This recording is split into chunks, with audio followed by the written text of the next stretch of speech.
नमस्कार, राधे राधे, हर हर महादेव। मैं आपका आचार्य देव आपके सामने एक बहुत सुंदर अवसर आया है जिसको बोलते हैं मौनी अमावस्या।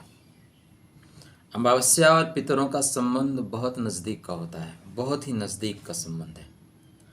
और जो अमावस्या है ना, इस पे पितरों के निमित्त, उनको प्रसन्न करने के निमित्त हमें कुछ न कुछ उपाय परिहार करना चाहिए।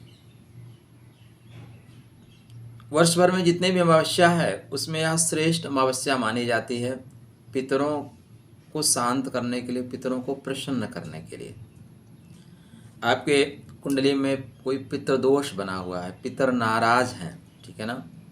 जब इस तरह की चीज़ें होती हैं तो पितृ दोष के कारण या पितर के प्रसन्न रहने के कारण व्यापार में, नौकरी में, घर में तनाव होता है, नुकसान होते रहते हैं। बच्चों के विवाह में रुकावटें आती हैं, संतान संबंधी या उनको संतान होने में कष्ट होता है। बच्चे हो भी जाएं तो बहुत होनहार नहीं पैदा होते, मानसिक रूप से, शारीरिक रूप से विकलांग पैदा होते हैं।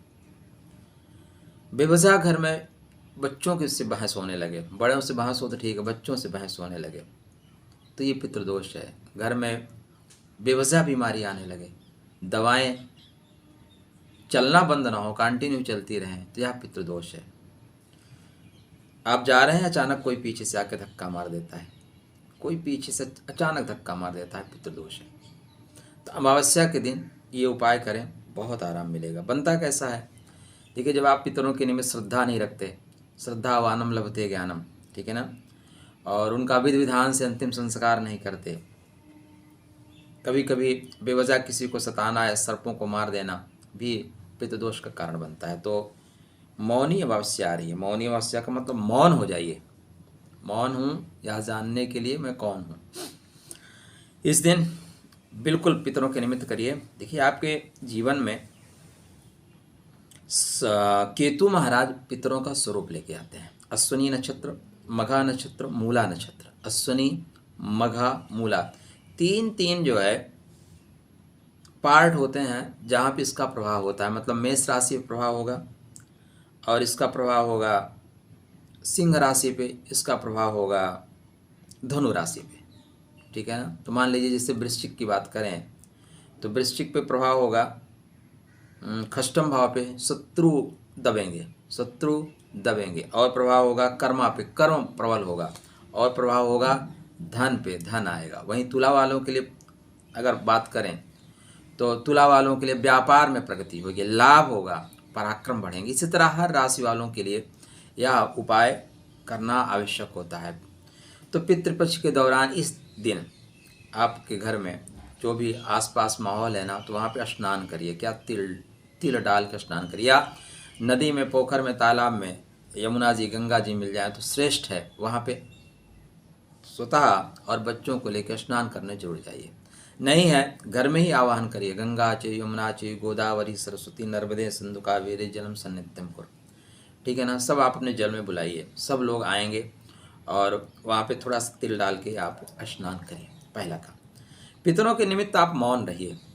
बहुत बोलते हैं, हम सब बहुत बोलते हैं, तो इस दिन पितरों के निमित्त थोड़ा सा दिन में 3 बार या 2 बार तो कम से कम मौन रहिए, संकल्प के साथ। मैं इतने बजे से इतने बजे तक आपके लिए मौन रहूँगा। 2 घंटे 45 मिनट से कम मौन मत रहिएगा। चलिए 2 मिनट का मौन व्रत धारण करते हैं, 2 मिनट से कुछ नहीं होता, मैगी भी नहीं बनती 2 मिनट में, ठीक है। तो उसके बाद श्रद्धा के साथ उनके चित्र पे पुष्प अर्पित करिए, एक माला पहनाइए जो चरित्र आपका ठीक कर दे। हो सके तो तिलोदक उनको अंजलि दीजिए, तिल के साथ हाथ में रख के उनके निमित्त अंजलि दीजिए। दान लोगों के लिए करिए। किसके लिए? गरीबों के लिए, गरीब लोगों के लिए। शास्त्रकार कहते हैं ब्राह्मणों के लिए। ब्राह्मण कौन? ब्रह्म जानाति सह ब्राह्मण, ब्रह्म जानाति सह ब्राह्मण। जातिगत बात नहीं है, बात वर्णगत है। और दोपहर में या सायंकाल पीपल के वृक्ष में जल डालिए, दूध डालिए, तिल डालिए, ठीक है ना। और वहाँ पे एक दीपक जलाइए, एक दीपक जलाइए, ठीक है, पितरों को प्रसन्न करने के लिए।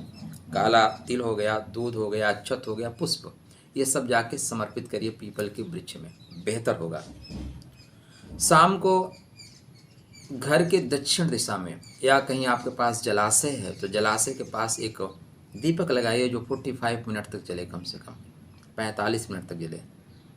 बेहतर लाभ होगा, शांति मिलेगी आपको, आत्म शांति मिलेगी। देखिए ये सारी क्रियाएं इसलिए की जाती हैं, एक तो हमारे निगेटिव एनर्जी टूटती है, दूसरा जैसा हम करेंगे ना वैसा पाएंगे। हमारी संतानें वो नहीं करेंगी जो हम कहेंगे, अपितु हमारी संतानें वो जरूर करेंगी जो हम करेंगे।